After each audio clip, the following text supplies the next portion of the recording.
लक्ष्मीच्या, लक्ष्मी म्हणजे कोण? लक्ष्मी म्हणजे कोण? लक्ष्मीच्या मनात आलं इथं राहायचं नाही, राजापाशी कसलंच राहायचं नाही. लक्ष्मी राजापाशी गेली म्हणली, हे राजा, तुझ्यापाशी राहू वाटत ना मला, जिथं माझं मन राहत नाही तिथं राहायची गरज नाही. राजाने भरपूर विनवण्या केल्या, लक्ष्मी जाऊ नको, लक्ष्मी जाऊ नको. लक्ष्मीने नाही ऐकलं, गेली निघून लक्ष्मी.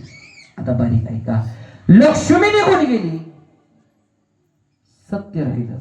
आलं सत्य राजाच्या जवळ आणि राजाला ते सत्य बोलू लागलं, राजा, राजा, जिथं लक्ष्मी नाही तिथं तू किती जरी सत्य बोलला तरी काय तुला लोक किंमत देणार नाही. थोडं का होईना टेबला खालनं सारावं लागतं. काय करावं? थोडं का होईना टेबला खालनं सारावं लागतं. राजा, जिथं लक्ष्मी नाही तिथं सत्य राहून काय करेल? ए राजा, लक्ष्मी गेली, मला सुद्धा राहायचं नाही, मी सुद्धा चाललो. राजाने विनंती केली सत्यला, नाही थांबला सत्य, निघून गेला. राहिला धर्म.